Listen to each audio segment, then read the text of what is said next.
Hello, this is Nathan P. Butler, author of A Saga on Home Video, first edition and second edition, and host from the Star Wars Home Video Library, Star Wars Home Video Year by Year, and Star Wars Home Video Trivia all over on YouTube.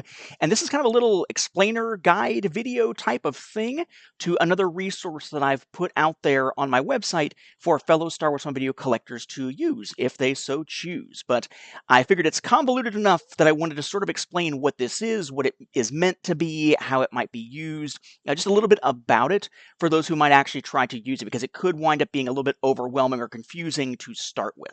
So first off, where do you find this home video spreadsheet here? You're going to find that on my website. That is either nathanpbutler.com or starwarsfanworks.com or asagaonhomevideo.com. All of them are going to send you to this exact same website here. I will also link it in the description below on this video on YouTube. And basically, along with information about A Saga on Home Video, my other published works, the Star Wars Timeline Gold, still in its last edition, how I've contributed to some tabletop games, blah, blah, blah, all that stuff, you'll see Star Wars Home Video spreadsheet.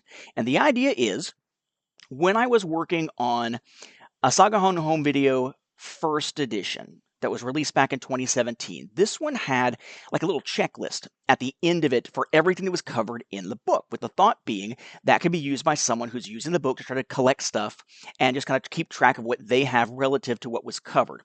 And this was a book that was, about 300 pages, give or take. It had about 300 grayscale pictures. See, it's all kind of addressed up in here.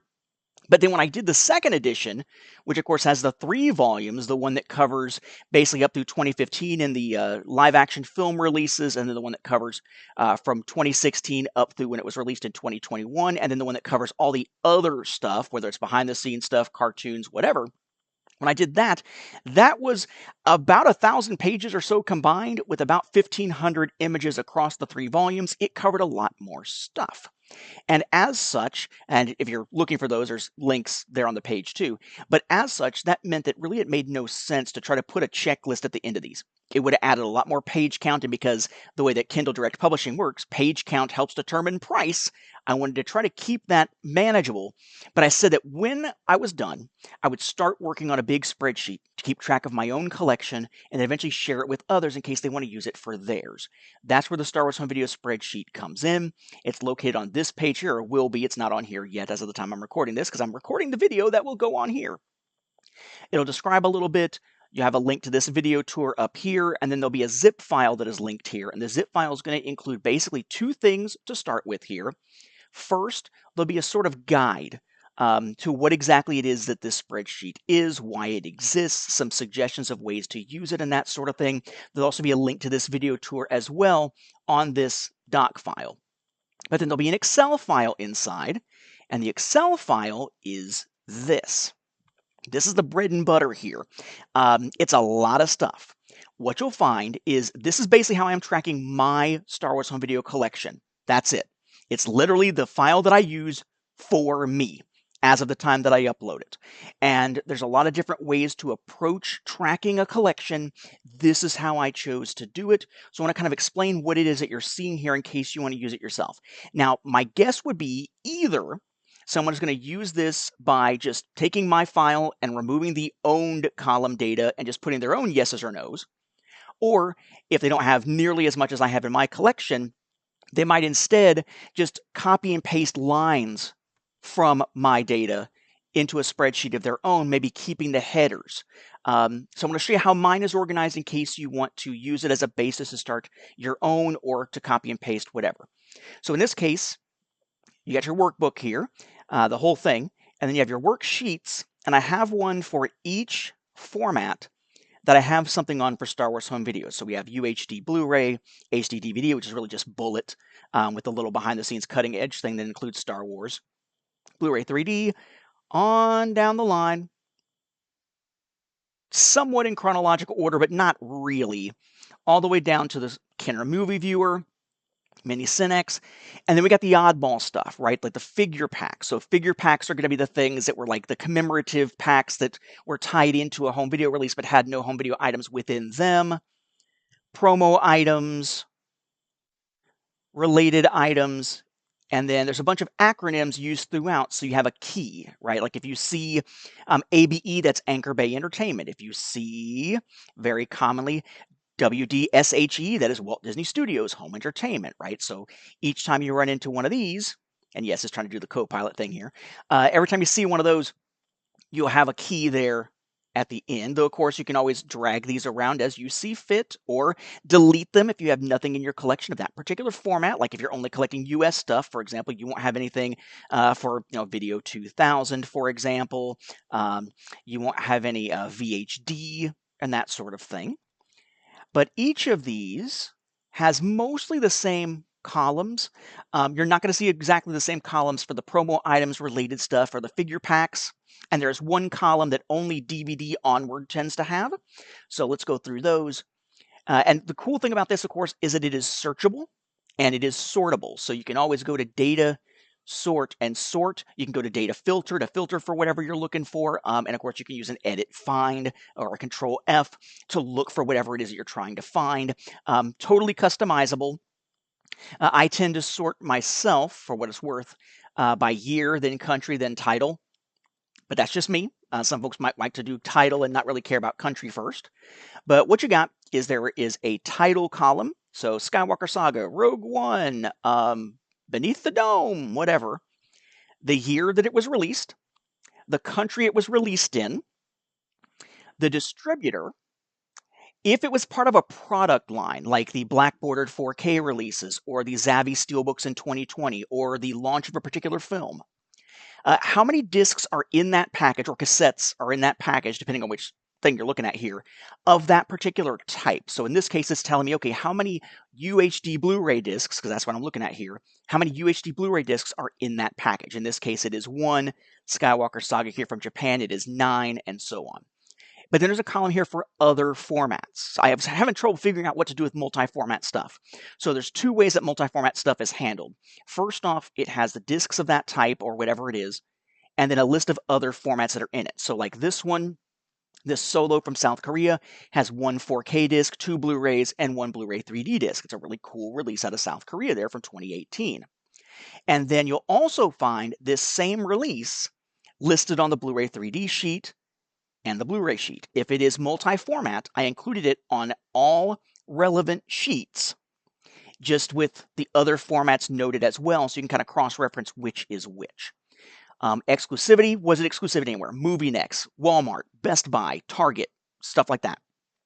Was it a reissue of something? Have we seen this disc or this cassette or whatever before in some other product, and now it's just being reissued here, probably with, maybe different packaging? Was there a digital copy included in the original release? And that is regardless of whether the digital copy is on a disc, like with some of the early Clone Wars film releases, or just sort of a more standard modern digital copy code.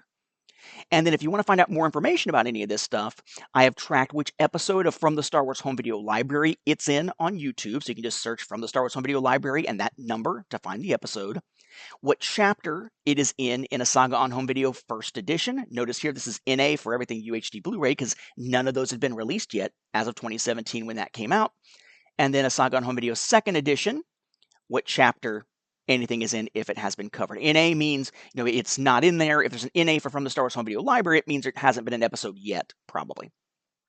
And then I got some notes. Now, this is where you might want to do some customization because I have stuff in here like, like this one. For example, Empire Strikes Back 2020 UK Zavvi Steelbooks. Steelbook includes J-card. I have a spare of the Steelbook due to them sending replacements after many had scratches during shrink wrapping. If that doesn't apply to you, you would delete that. Literally, this is my spreadsheet for tracking my collection.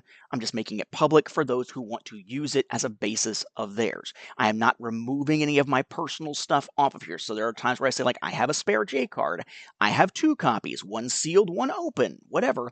That would be there in the notes. But I wouldn't necessarily remove all the notes because the notes also note stuff like Steelbook, which in this case I didn't capitalize the B, Steelbook or slipcover or whatever. And there's a column for owned here. And one thing I've done with owned, which you'll see probably more likely on VHS, is that sometimes an owned will say yes set. So like, for example, let's look at 1990. And we have a yes set for A New Hope, 1990, a yes set for Return of the Jedi, and a yes set for The Empire Strikes Back. So what does that mean? That means that I have a 1990 box set, which is this entry here. And those, while they were released individually, my copies are from the boxed set. I don't have a duplicate that is not from the box set. In cases where I do, it would just say yes. Sometimes it'll say like also in whatever episode of From the Star Wars Home Video Library, if there's sort of a main one and then a separate one, whatever. But you'll see that basically the digital copy column exists all the way up until DVD, but then after that it doesn't. So that will change. You'll find that it does when you get down to stuff like VHS, it does say cassettes of type rather than discs of type, of course. And then way down at the end, I've got some 16 millimeter and Super 8 stuff that I've got. Movie Viewer Mini Cine X. The figure packs just have item, year, country, product line, exclusivity, celebrating the release of what, and then kind of the same stuff there at the end. Promo items have item, year, country, product line, exclusivity as a bonus, like where was it from, what was it packaged or available with, and so on. And honestly, I think promo items and related get a little mixed up. Honestly, I think a lot of stuff could go either way on which one you put them on. For related, I just have item, year, country, notes, and then kind of the same ending stuff there. And then, of course, there's a key. So this gigantic thing, and bear in mind that you do need to navigate using these little buttons down here, right, to be able to, or the little dots, to be able to get to everything, because it's not all going to fit horizontally on your screen. These will let you jump between all the different formats here. And again, the idea here is, as it's described on that doc file, as I mentioned, is basically just, hey, take my spreadsheet, use it as you see fit, right? Remove the owned and put your own stuff. Create your own and just copy stuff over. My suggestion, personally, I think the most useful thing for most people will be to make their own Excel file, create their own little tabs, their own little worksheets, which you can do with the little plus button here, by the way. Just name for whatever formats that they collect, and then copy my headers over, right? And then just copy the rows for the stuff that you have. I will say with the headers, I would suggest go to View and freeze panes. You're going to want to grab like your top row stuff and freeze them so that when you're scrolling, like over here, your top row with the headers is still visible regardless. But that's just a personal preference of mine. So yeah, I don't know how many times a year I might update this. Maybe it won't even be yearly. There's not really a lot of stuff being added to it at any given time. But my hope is that by providing this, you can use this to start tracking your own collection. And this is a much more functional thing than just that little checklist printed in the back of a Saga on Home Video First Edition. There's about 1,500 items on this right now, but again, some of them are on multiple pages. Like, for example, these are on 3 different pages, so it's probably more like 1,000, a little bit more than 1,000 otherwise. I'll probably be playing around with it to add more functionality for me, which of course means more functionality for you later. But yeah, I just hope this is useful to you, and I'm sorry it took so long. I was working on this and plugging away at just a little bit at a time over the years since Saga on Home Video 2nd Edition came out. But I wanted to finally get it out there here before the school year started again. I started losing a lot of my free time. So it is there on StarWarsFanWars.com/AsagaOnHomeVideo.com/NathanPButler.com. They're all the same website. I will link it in the description again, and I hope you find it useful. Thanks.